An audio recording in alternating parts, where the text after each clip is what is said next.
Hello friends, તો આજે હું તમારી સાથે ચોમાસામાં કપડાં સુકવવા માટેના ખૂબ જ સરસ આઈડિયા શેર કરીશ. તેનાથી તમે એકદમ ચિંતા રહિત ગમે તેટલો વરસાદ હોય તો પણ કપડાં સૂકવી શકશો અને તે પણ કોઈ જાતના ખર્ચ વગર કે વધારે મહેનત વગર પણ આપણે તેને બનાવીને તૈયાર કરી શકશું. આઈડિયા સારા લાગે તો તને લાઇક અને કમેન્ટ દ્વારા જરૂરથી જણાવજો. તો ચાલો બનાવવાનું શરૂ કરીએ.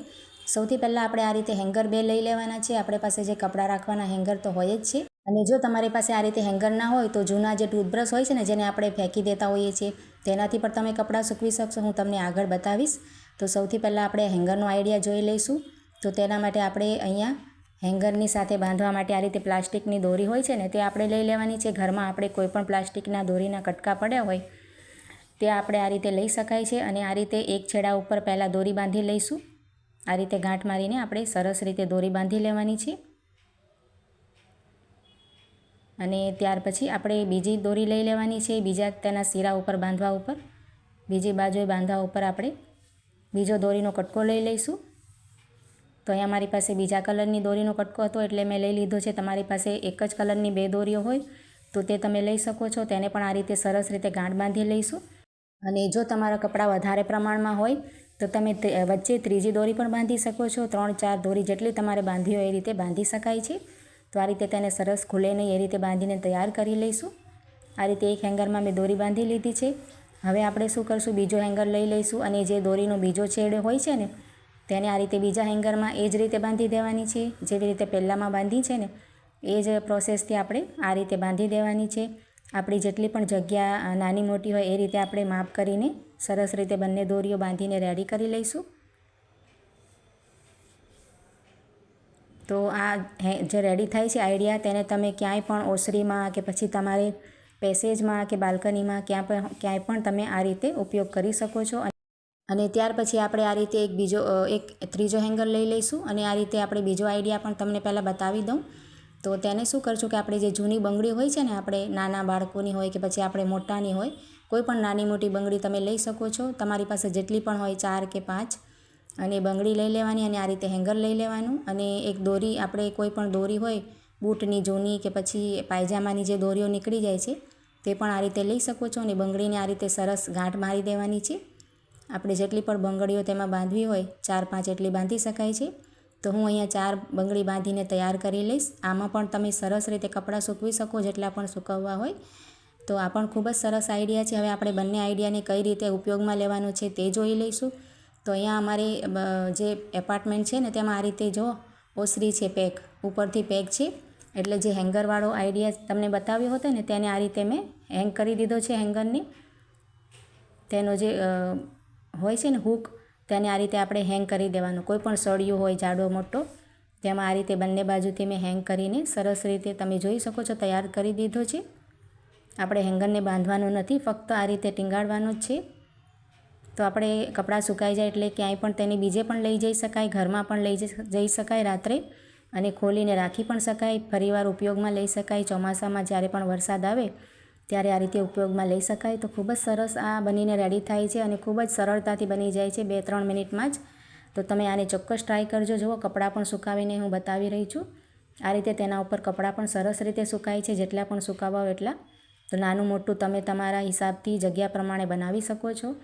તમે જોઈ શકો છો મારા કેટલા બધા કપડાં અહીંયા સુકાઈને તૈયાર છે.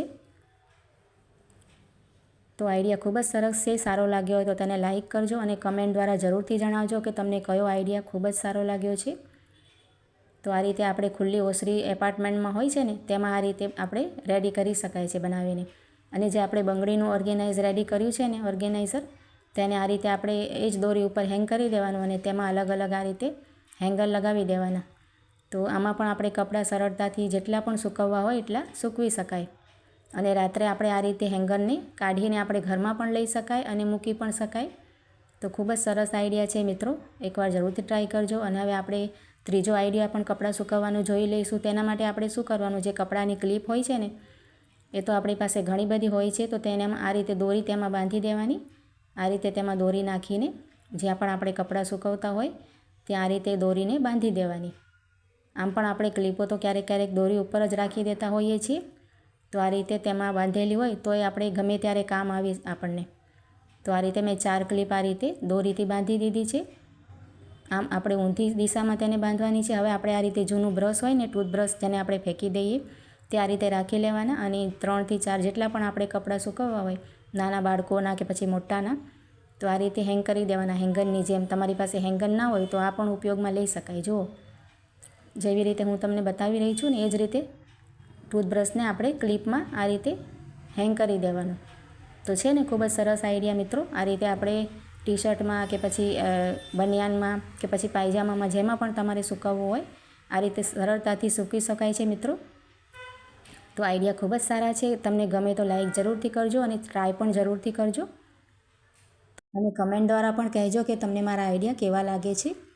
તો અહીંયા મેં આ રીતે કપડાં સૂકવી દીધા છે. આ આઈડિયાથી આપણે ઘરમાં કે બહાર ક્યાંય પણ કપડાં સૂકવી શકાય છે. તો ક્યારેક શું થાય છે કે આ રીતે જે કપડાની ક્લિપ હોય છે ને તે આપણને ઓછી પડે છે, વધારે પ્રમાણમાં કપડાં ભેગા થઈ જાય ત્યારે. તો તેના માટે આપણે શું કરશું, આ રીતે પેનના ઢાંકણ તો આપણી પાસે ઘણા બધા હોય છે છોકરાઓની.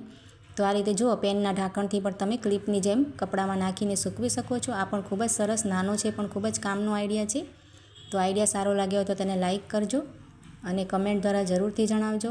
હવે આપણે એક વાસણ માંજવા માટેનો આઈડિયા જોઈ લઈશું. તો આપણે શું થાય છે કે કોઈ બેનને ચોમાસામાં વાસણ ધોવાની ખૂબ જ તકલીફ થતી હોય છે. હાથમાં સાબુની કે પછી આપણે જે લિક્વિડ વાપરતા હોઈએ સાબુ માટે, તેનાથી પણ એકદમ પ્રોબ્લેમ કે એલર્જી થતી હોય છે. અને ક્યારેક તો આપણને હાથમાં કંઈક વાગી જાય તો પણ આપણે એકલા હોઈએ તો ઘરમાં વાસણ માંજવા ખૂબ જ મુશ્કેલ થઈ જતા હોય છે. તો તેના માટે આ રીતે આપણે એક જૂનું મોજું લઈ લેવાનું, હાથનું કે પગનું નાનું મોટું કોઈ પણ મોજું લઈને, જે વાસણ માંજવાનું સ્પંચ હોય ને એને આ રીતે સીવી લેવાનું, સરસ રીતે ટાંકા લગાવી લેવાના અને વચ્ચેથી ખુલ્લું રહે ને, ઓપન રહે એ રીતે સીવવાનું આપણે. તેમાં હાથ આપણો આવી જાય, નાખી શકાય એ રીતે. તો સરસ રીતે ટાંકા લગાવશું એટલે ખુલે નહીં આ રીતે. તો તેનાથી આપણે વાસણ માંજવા માટે ખૂબ જ સરસ આઈડિયા તૈયાર થાય છે. તો તેનો ઉપયોગ પણ આપણે જોઈ લઈશું. આ રીતે હાથમાં આપણે મોજું પહેરી લેવાનું અને સરસ આપણે એકદમ ચિંતા રહિત આપણે વાસણ ધોઈ શકાય છે.